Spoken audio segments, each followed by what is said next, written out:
Hello friend, नमस्कार। मैं दिनेश शर्मा। राहु की महादशा, राहु में चंद्र मिथुन लग्न, ठीक है। राहु में चंद्रमा 18 माह चलेगा और राहु की महादशा 18 वर्ष चलती है। तो मिथुन लग्न के जातकों के लिए और ज्योतिष के प्रेमियों के लिए, जो ज्योतिष सीखना चाहते हैं, उनके लिए ये जरूर उपयोगी वीडियो है, क्योंकि हर वीडियो में कुछ कुछ बातें नई होती है। ये मेरा मोबाइल नंबर है, आपको ज़रूरत पड़े तो संपर्क कर सकते हो। ब्रह्मा मुरारी त्रिप्रांतकारी भानु शशि भूमि सुतो बुधश्च गुरुश्च शुक्र शनि राहु केतु कुर्वन्ते सर्वे मम सुप्रभात। ज्योतिषी का मतलब है आपके जीवन में प्रकाश डालना, और कहीं आप अटक जाते हो, रुक जाते हो, तो आपको समझाना, सही सलाह देना, आपके जीवन के उत्साह को बढ़ाना, ठीक है। आपको डराना नहीं, ठीक है, कि आपकी कुंडली में फला योग है, अभी ये पूजा नहीं कराओगे तो आपका ऐसा हो जाएगा, वैसा हो जाएगा, ठीक है। ये काम नहीं है ज्योतिष का। ज्योतिष का काम आपको सहयोग देना, आपको डराना नहीं था। मैं आपके जीवन में जो उत्साह है उसको बरकरार रखता हूँ और आपको आगे बढ़ाने का प्रयास करता हूँ कि आप जो है मार्केट में किसी प्रकार के भयभीत करने वाले वातावरण से बचें। ज्योतिषी जो काम डराना नहीं है ना। राहु चंद्र 18 माह चलेगा। याद रखिए, आपका जो चंद्रमा यदि उच्च का होगा तो तीन अंश में होना चाहिए वृषभ में, यदि नीच का होगा तो 3 अंश में होना चाहिए। ये अंश का बड़ा खेल हो सकता है। आपका चंद्रमा नीच का हो लेकिन वो उन अंशों पे ना हो, 3 अंशों पे, तो कम आपको नेगेटिव करेगा वो। और उच्च का हो और 3 अंश का ना हो तो उतनी ताकत से अच्छे फल नहीं देगा। अंतर्दशा बड़ी महत्वपूर्ण होती है, अंतर्दशा ही फल देती है, ठीक है। मनस्तु हितु, चंद्रमा मन है, चंद्रमा मनसो जातः, ऐसा वेद बोलता है, ठीक है। और वेद में कहाँ बोलता है? वेद में ऋग्वेद के मंडल 10 सूक्त 90 और श्लोक नंबर 13 में लिखा है, चंद्रमा मनसो जातश्चो सूर्य जायतः मुखादिंद्र अग्निश्च प्राणद्वायुर्जायतः। विराट पुरुष परमात्मा के मन से चंद्रमा, नेत्रों से सूर्य, कर्ण से वायु, प्राण मुख से अग्नि का प्रकटीकरण हुआ है। ऐसा सुबालोपनिषद में भी आता है। चंद्रमा मन सो जाता, चंद्रमा मन है, ठीक है, सूर्य आत्मा है, मान के चलो। और नेत्रों से सूर्य, भगवान की जो नेत्रों से सूर्य का प्रकटन हुआ है, ठीक है। कहीं कहीं लिखा है कि चंद्रमा, सूर्य जो है आत्मा का प्रतीक है, खासकर जातक तत्वों में लिखा है। ऋषि पाराशर कहते हैं, पूर्णे चंद्रे फलम पूर्ण राज प्रीत्या स्वभावम। आपका चंद्रमा पूर्ण चंद्रमा होना चाहिए, उसी शर्त में पूर्ण फल, अन्यथा न्यून फल मिलेगा। यदि आपकी राहु में चंद्रमा चल रही है तो आपका चंद्रमा कैसा पूर्ण है, कब से कब तक पूर्ण होता है, कब से कब वो क्षीण होता है, इसके विषय में मैंने एक वीडियो बनाया हूँ। कोशिश करता हूँ कि मैं उसका लिंक इसमें डाल दूंगा, ठीक है। याद रही मेरे को तो, नहीं तो आपको खोजना पड़ेगा। चंद्रमा कब पीड़ित होता है, कब से कब होता है, वो मैं यहाँ पे नहीं बताऊँगा आपको। चंद्रमा मानसिक आघात देता है, इसलिए चंद्रमा की दशा ज़्यादा तकलीफदेह होती है, ठीक है। चंद्रमा, आपका चंद्रमा मृत्यु भाग या विषघटी में ना हो, उसकी जांच आप बुद्धिमान ज्योतिष से करवा लेना चाहिए। आपका चंद्रमा केमद्रुम में तो नहीं है। यदि आपका चंद्रमा केमद्रुम में है और चंद्रमा की दशा, अंतर्दशा, ये आर्थिक हानि करा सकती है। यदि आपका चंद्रमा केमद्रुम में है तो ये चंद्रमा का छोटा सा पीरियड 18 माह आपको आर्थिक नुकसान पहुंचा सकता है। और राहु चंद्रमा 6, 8, 12 में हो, मंगल शनि से पीड़ित हो, ठीक है, तो आपको मानसिक पीड़ा भी दे सकते हैं, बहुत तनाव में रख सकते हैं। नवग्रह स्त्रोतम से ग्रह शांति होती है, ये बार बार कहता हूँ, ठीक है। दधी संग तुषाराभम क्षीर्णोदारणो संभवम नमामि शशिन शोभम शंभो मुकुट भूषणम। कहता है, दधी शंख और ओला किसी सफेद आभा रंग वाले क्षीर सागर से उत्पन्न शंभु के मुकुट की शोभा राशि सोम या चंद्रमा को प्रणाम करता हूँ। शंभु के मुकुट हैं भैया, भगवान शिव की आराधना करने से भी चंद्रमा की शांति होती है। देखो, अभी तक कहीं से पैसा लगा नहीं लगा पैसा, यार डरो मत यार। राहु और केतु जिस ग्रह के साथ हो या जिस भाव के मालिक हो, वहीं के वो फल देते हैं, ठीक है। ऐसा लघु पाराशरी बोलती है। और ज्योतिष के सामान्य नियम है कि केंद्र त्रिकोण में बैठे हैं, उच्च के हैं, स्वनवांश में हो, D9 में उच्च के हों, अच्छे राशि में भी हो तो अच्छे फल देते हैं। यदि 6, 8, 12 में बैठे हैं, नवमांश कुंडली में यदि नीच के हो जाएंगे तो खराब फल देते हैं। ऐसे सामान्य बात है। देखिए, ज्योतिषी का काम है आपके जीवन को आगे बढ़ाना, उत्साह पैदा करना, ये नहीं कि भाग्यवादी बनाना, ठीक है। गीता भी कहती है भैया, शरीर यात्रा करने के लिए कर्म तो करना ही पड़ेगा, और कर्म की गति बड़ी गहन है, ठीक है। कर्मणो ही अपि बोधो बोधो च विकर्मणा अकर्मणा च बोधो गहना कर्मणो गति। कर्म की गति को जानना बहुत कठिन है। कर्म और पुनर्जन्म के सिद्धांत पर आधारित एस्ट्रोलॉजी है। उठो जागो, लक्ष्य प्राप्ति तक काम करो, रुको मत। और कर्म और पुरुषार्थ का जब झगड़ा हो, देव और पुरुषार्थ का जब झगड़ा हो, जैसे योग वशिष्ठ में लिखा है, तो पुरुषार्थ को हमको मान्यता देना है, भगवान भरोसे नहीं रहना, अपने काम नहीं बंद करना है। ठीक है। लगातार पाप ग्रहों की दशाएं कष्टप्रद होती है, इसका हमको ध्यान रखना पड़ेगा। राहु तम का कारक है, बहुत नेगेटिविटी पैदा करता है और कई प्रकार की ऐसी समस्याएं खड़ी कर देता है, जैसे सरकारी लोगों को, बड़े उद्योगपतियों को। प्रिवेंशन ऑफ करप्शन एक्ट, भ्रष्टाचार के मामले में Rahu suicide attempt, poison, conspiracy, छापा जब्ती, फांसी लगाना आदि, जहर आदि सबका कारक होता है। तो काफ़ी नेगेटिविटी क्रिएट कर देता है ये, बहुत हमको ऐसी जांच एजेंसियों में उलझा देता है, या छापे पड़ जाना घर में, या टैक्स चोरी के मामले पड़ जाने, या बहुत सारी नेगेटिविटी, या कोई चीज़ पुरानी बाहर निकल आना। राहु के कई अच्छे भी कारक हैं, जैसे गंगा में स्नान करना। राहु का गोचर भी महत्वपूर्ण होता है। राहु का पंचम स्थान से गोचर संतान प्राप्ति भी करा देता है। ठीक है। और राहु कई बार संतानहीनता का कारण भी बन जाता है। राहु के साथ चंद्रमा, शनि, मंगल आदि की युति ज़्यादा परेशानी पैदा करती है। चंद्रमा राहु 8वां हो तो ज़्यादा तकलीफ, चंद्रमा राहु पंचम हो तो ज़्यादा तकलीफ, है ना। फिर बोल देते हैं लोग कि प्रेत बाधा हो गई साहब राहु चंद्रमा के साथ। तो ये इस कारण से होती है कि हमारा मन बैठता रहता है। जब हमारा मन बैठ जाएगा, हमारा मन ही खराब हो जाएगा, तो हम डरेंगे। राहु का ही कारकत्व है, आप इसको रोक के दे सकते हो। ये चंद्रमा का कारकत्व है। और डिटेल में उत्तर कालामृत में दिया है कि ये चंद्रमा के क्या क्या कारकत्व, आप इसको जरूर देखिए। ये जो कारकत्व को आप जरूर अध्ययन करिए और महसूस करिए कि क्या हमारे साथ ऐसा कुछ हो रहा है क्या। ये कारकत्व राहु के और चंद्रमा के, इसको स्पेशल पढ़ना है आपको। ठीक है, स्पेशल पढ़ना है इसको। ठीक है। अब यहाँ पे जो है लघु पाराशरी के सिद्धांत के आधार पर थोड़े से सामान्य से फलित मैं बताऊंगा आपको। ठीक है। लोग बड़ी उम्मीद कर लेते हैं यार वीडियो देख के, अरे भी चमत्कारी बाबा थोड़ी है यार एस्ट्रोलॉजर।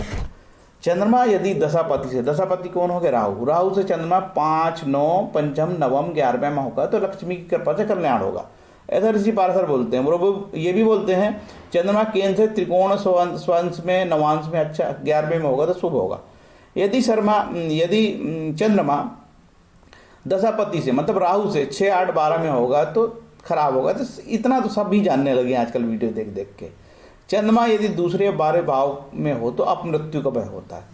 चंद्रमा को दूसरा और 12वां ज़्यादा खतरनाक बोला है कि अपमृत्यु का भय होगा। ठीक है। इसके लिए उपाय के लिए गोदान और महिष दान की बात हुई है। आपके पास बजट नहीं है तो गाय को हरा चारा खिला सकते हैं, और भैंसी जो पालने वाले हैं उनको थोड़ा सा बजट भैंसी के भोजन के लिए दे सकते हैं, या फिर अन्न दान कर सकते हैं, चावल का दान कर सकते हैं। देखिए आपका राहु षडाष्टक नहीं होना चाहिए और द्विद्वादश नहीं होना चाहिए, इसका ध्यान रखें। ये षडाष्टक बहुत खराब फल देता 2-12 से भी। राहु और चंद्रमा का अष्टमेश का दोष नहीं लगता। यहाँ से आपकी जो कुंडली है अब यहाँ से चालू होती है। आपके जीवन के मैंने 8 मिनट ले लिए हैं, अब कुछ और मिनट लूँगा, फटाफट करता हूँ। देखो मैंने आपको बताया कि मिथुन लग्न की कुंडली, तो मैं इसमें ये बता देता हूँ कि आपकी कुंडली लग्न में मिथुन लग्न, मिथुन राशि नहीं, मिथुन लग्न। देखो राशि और लग्न का अंतर अलग चक्कर है यार, यहाँ नहीं समझा सकता मैं। जैसे आपका चंद्रमा यहाँ बैठा होगा तो आपकी मिथुन राशि हो गई, मीन राशि हो गई, है ना। और चंद्रमा यहाँ बैठा होगा और लग्न भी उस समय जन्म की लग्न भी यहीं होगी, तो आपकी लग्न भी वही है और चंद्रमा की राशि भी वही कहलाएगी। ठीक। तो मिथुन लग्न से मैं बता रहा हूँ, जो आपका लग्न मिथुन है। ठीक है। तो लग्नेश को कोई दोष नहीं लगता, अच्छी बात है, इसमें कोई आपको समस्या की बात नहीं है। लग्नेश हमेशा शुभ माना जाता है, तो इसका रत्न पन्ना पहनना चाहो तो पहन सकते हो। याद रखना यदि बुध नीच का हो या नीच का हो बुध, तो भी आपको एस्ट्रोलॉजर रत्न पहनाएगा तो मत पहनना, क्योंकि उसके अपने व्यापार है, पैसा है। ठीक है। उसे आपके अच्छे बुरे से कोई मतलब नहीं, उसको अपना रत्न बेचना है और अपना पेट पालना है। ठीक। ऋषि पाराशर ने कहीं पे भी रत्न की थ्योरी नहीं बताया है। ठीक है। तो कोशिश करना कि रत्न, यदि ये बुध 6, 8वें, 12वें भाव में हो तो इसका रत्न नहीं पहनना, फिर इसके लिए विष्णु सहस्त्रनाम का पाठ करना, खराब हो तो। ठीक। चंद्रमा यहाँ मारक है और न्यूट्रल भी है। ठीक। तो चंद्रमा का रत्न, मारक ग्रहों के रत्न धारण नहीं करते, मोती पहनने की जिद नहीं करना, हानि हो सकती है। ठीक है। और तो और कहीं चंद्रमा नीच का हो यहाँ तो ये भी अच्छा योग नहीं है। ठीक है। ये धन हानि का योग बनाता है, जबरदस्त तरीके से धन हानि होती है। कई बार कुटुंब में झगड़ों के कारण धन हानि होती है। और ये दारिद्र्य योग की श्रेणी में भी आ जाता है, ठीक है, अच्छा योग नहीं है। तो चंद्रमा नीच का हो तो भी आप मोती ना पहने, और 8वें और 12वें हो तो उच्च का हो गया, देखो यहाँ, ठीक है। ये चंद्रमा यहाँ उच्च के होके धनेश जो है उच्च का हो गया है, ठीक है। तो ये उच्च के होने से जो नेगेटिविटी है थोड़ी कम हो गई इसकी। अदरवाइज ये आपको घर से दूर जाके धन का कमाने की ओर इशारा करता है। अब्रॉड में भी जाके ऐसे मामले लोग धन कमाते हैं, ठीक है। यदि ये उच्च का नहीं होता तो ये धन का व्यय बताता है और बहुत नुकसान बताता है। चूंकि उच्च का हो गया तो मदद कर दिया आपकी, ठीक। बाकी चंद्रमा के बारे में मैंने बता दिया। अब मैं दूसरे ग्रह के बारे में बताता हूँ, फिर चंद्रमा के और बताऊंगा। आपका सूर्य यहाँ पे बहुत अच्छा नहीं है, सूर्य के रत्न पहनने से बचें। और सूर्य कहाँ नीच का होता है, देखो जरा, सूर्य यहाँ नीच का हो जाएगा 7 नंबर में, ठीक। नीच के ग्रह की भी रत्न पहनाने लगे हैं लोग, नहीं पहनना, भूल के नहीं पहनना। सूर्य आदित्य हृदय का पाठ कर लेना सूर्य नीच का हो तो, ठीक है ना, ग्रह शांति हो जाएगी। ओम गणेशूर आदित्योम माला जाप करो, ग्रह शांति हो जाएगी। तो नीचे वाले का तो बिल्कुल रत्न नहीं पहनना, और वैसे भी उपचय का रत्न नहीं पहनना यार, बचो, ठीक। अब देखते हैं, बुध बता दिया, शुक्र कैसा है। शुक्र इस कुंडली में पंचमे सो के योगकारी है, लेकिन इसका एक भाग खराब होके 12वां न्यूट्रल है। तो शुक्र बहुत अच्छा ग्रह हो गया, चूंकि ये 12वां न्यूट्रल हो गया तो ये अच्छा हो गया, योगकारी हो गया। कहीं गुरु के साथ इसकी युति हो गई तो योगकारी, बुध के साथ युति हो गई तो योगकारी, ठीक है, ऐसा समझना। तो शुक्र का रत्न हीरा पहना जा सकता है, बशर्ते कि शुक्र नीच का ना हो, बशर्ते कि शुक्र 6, 8वें, 12वें में ना बैठा हो, इससे बचना आप, है ना। मंगल इस कुंडली में सबसे खराब ग्रह है, उसका रत्न मोती नहीं पहनना। मंगल की दशा कष्टप्रद हो सकती है, लेकिन अनेक मामलों में, जैसे मंगल यहीं बैठा हो तो अच्छे फल दे देता है, अपने घर में बैठा है, जैसे मंगल यहाँ बैठा हो अपने घर में फल देता है। और 1, 2, 3 अपने से छटा गया, देखो अपने से छटा गया है और वहां जाके अपनी राशि में आ गया, तो ये मंगल भी बड़े लाभप्रद हो जाता कई बार, है ना। तो ये मंगल इस कुंडली में सबसे खराब ग्रह है। अपवाद मान के यहाँ बैठा हो तो अच्छे फल दे देगा, यहाँ बैठा हो तो अच्छे फल दे देगा, बाकी जगह में नुकसान देगा, क्योंकि ये 2 बुरे भाव का प्लानेट होकर बहुत खराब हो गया मंगल। मंगल के कोई रत्न धारण ना करें। गुरु मारक है इस कुंडली में, ठीक है, और बाधकेश भी है, और 10वें सोने से, केंद्र का स्वामी होने से, 10वें सोने से कुछ संतुलन बन गया, फिर भी बाधकेश और मारक होने से गुरु बहुत खराब हो गया। और किसी की कुंडली में गुरु यहीं बैठ गया तो ये तो कारको भाव नाशाय, पत्नी वाले मामले में बहुत तकलीफ देगा, वैवाहिक जीवन में कष्टप्रद हो सकता है, बहुत तकलीफ हो सकती है। और भयंकर गुरु का, राहु गुरु का अंतराय जो है बहुत ही मारक साबित होकर बहुत नुकसान कर सकता है, ठीक है। अब हम चलते शनि की। शनि इस कुंडली में सबसे 9वें सो के सबसे अच्छा ग्रह है, लेकिन एक भाग उसका बहुत अष्टम में चला गया, तो हम क्या बोलेंगे भाई, मिश्रित फल देगा यार, क्योंकि आधा अच्छा आधा बुरा हो गया। इसके भी रत्न पहनने से बचना होगा आपको, ठीक है। इस तरीके से सारी कुंडली का मैंने बता दिया। अब मैं चंद्रमा पे आता हूँ और षडाष्टक बता देता हूँ। देखो राहु के साथ षडाष्टक कैसे होता है। चंद्रमा कहाँ गया, यहाँ आपका चंद्रमा हो षडाष्टक, यहाँ चंद्रमा हो षडाष्टक। अब षडाष्टक की थ्योरी जान लो पहले। जैसे आपका चंद्रमा यहाँ पे है, ठीक है, और हम गिनेंगे 6, 1, 2, 3, 4, 5, 6, 7, 8 षडाष्टक। अब यहाँ से गिनेंगे तो 1, 2, 3, 4, 5, 6। ऐसा कहीं पे भी बन सकता है, ऐसा यहाँ से भी बन सकता है, ऐसा यहाँ से भी बन सकता है, ये भी षडाष्टक हो गया, है ना। तो ऐसा योग कहीं पे भी बन सकता है। अब मैं आप मुख्य बात बताना है कि आपकी चंद्रमा की दशा चल रही है। चंद्रमा मन है और बहुत ही सेंसिटिव पॉइंट पे रहता है चंद्रमा। तो यदि ये यहाँ पे है, ठीक है, और इसके साथ शनि की दृष्टि आ जाए और मंगल का प्रभाव आ जाए यहाँ से, तो ये बड़ा हानिकारक हो जाता है। और तो और कहीं राहु भी इसके साथ आ जाए तो ऐसी दशा फिर वो बहुत तकलीफ पहुँचाती है। तो उसी तरीके से राहु के साथ चंद्रमा पिटा नहीं होना चाहिए।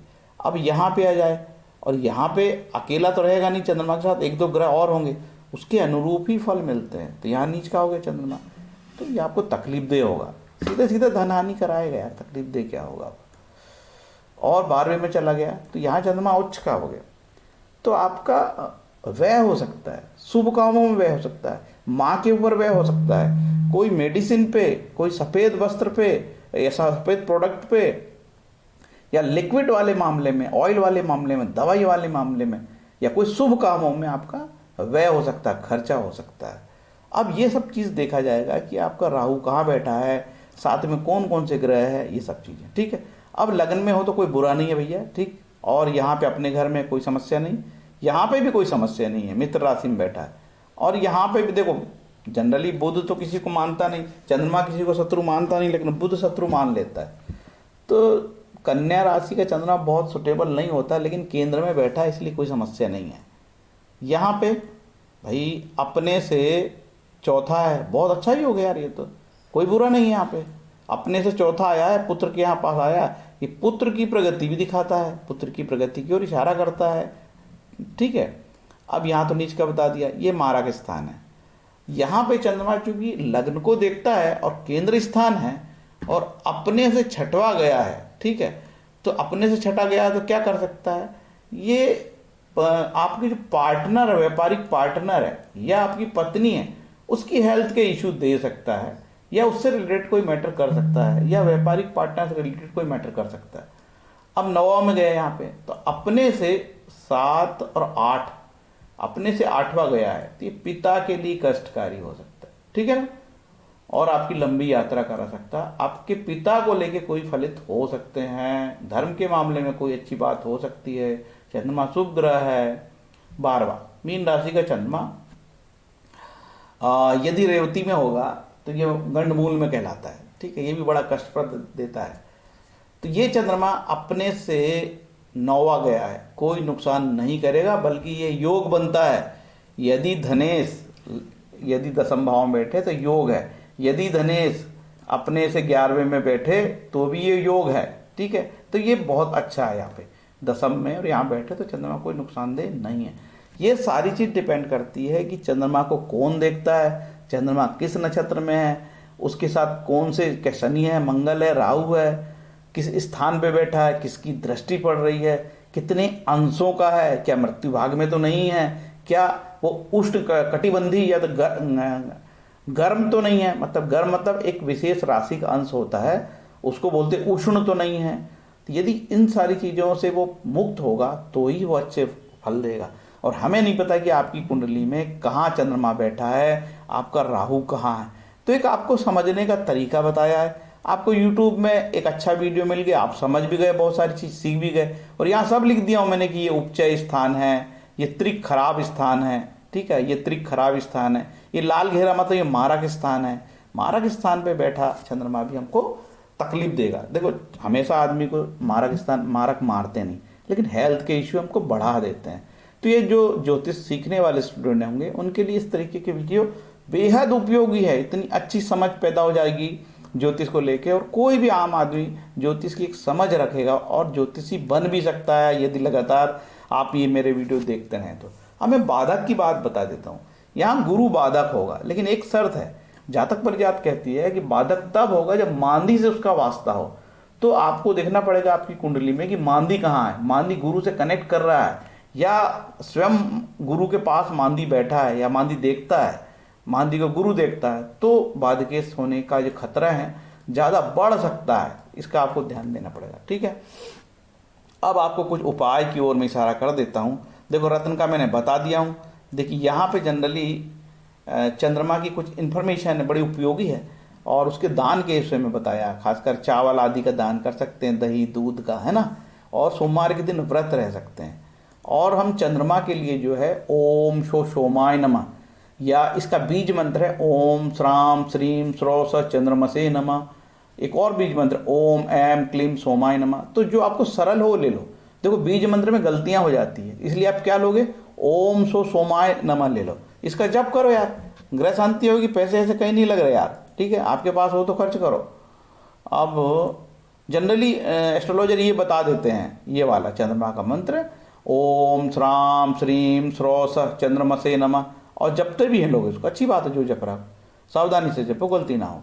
राहु कवच से भी ग्रह शांति होती है, राहु का स्त्रोतम होता है। देखो चंद्रमा के 25 नाम, इससे ग्रह शांति होती है, और इससे सरल क्या होगा यार। तो ये चंद्रमा के 25 नाम आप लोग यहाँ से फोटो खींच लेना रोक के, या स्क्रीनशॉट ले लेना। ये चंद्रमा का कवच है, इससे भी ग्रह शांति होती है। 4-5 श्लोक पढ़ना है और ग्रह शांति हो रही है। और ये राहु का दान है, आप इसको रोक के दे सकते हो। ये राहु यदि गोचर में खराब होता है तो उसकी ये व्यवस्था बताई गई है, आप पढ़ सकते हो। ये राहु का दान है, ये राहु के दान ऐसे होते हैं इस प्रकार से, सूप खड़क सोने का सब सब उल्टा सीधा काम है इसमें। चावल बड़ा हल्का है, बाकी कौन देगा, तलवार दान करो, ये करो वो करो, यार तलवार कहाँ दान देंगे अभी। हाँ, अब काम की बात लगभग मेरी हो चुकी है। दुर्गा सप्तशती का पाठ आपको करना चाहिए, ठीक है, राहु शांति के लिए। और शुद्ध भक्ति से ग्रह शांति होती है, नारद भक्ति सूत्र में लिखा है। भगवान कृष्ण कहते हैं मेरे भक्त का कभी विनाश नहीं होता, उल्टे सीधे काम मत करो, ठीक है। और ये विष्णु सहस्त्रनाम, शिव सहस्त्रनाम, महामृत्युंजय मत, रामचरित मानस का पाठ, हनुमान चालीसा, दुनिया भर की चीज़ें, सबसे ग्रह शांति होती है यार, ठीक है। उपाय उपाय उपाय, भगवान का नाम लो, यही रेमेडी है। मुझे ऐसा लगता है ये रेमेडी और उपाय नाम ज्योतिष से हटा देना चाहिए, इसकी वजह से ज्योतिष हो गई कमज़ोर, ठीक है। सिर्फ ईश्वर की प्रार्थना करने से गृह शांति होती है। जब हमारा समय खराब चल रहा है तो हमको गलत काम नहीं करना चाहिए यार, और अपनी प्लानिंग अच्छे से करनी चाहिए, ठीक है। जनरली क्या होता है, हमारी प्लानिंग गड़बड़ी होती है जीवन में। जब भी आप देखो श्री महाभागवत महाभारत में लिखा है, ग्रहों को यदि किसी का, देवताओं को किसी का नुकसान करना तो देवता लठ लेके डंडा लेके नहीं घूमते। क्या करते हैं, देवता जातक की बुद्धि भ्रष्ट कर देते हैं। बुद्धि भ्रष्ट हुई, गलत निर्णय लिए और आपको नुकसान हो गया। तो इतना सा ये वीडियो था। उम्मीद है आपको ये छोटा प्रयास, और जो व्यावसायिक दृष्टि से नहीं बना है, आपकी सच्ची मदद करने के लिए बनाया गया है, अच्छा लगेगा। हरे कृष्णा।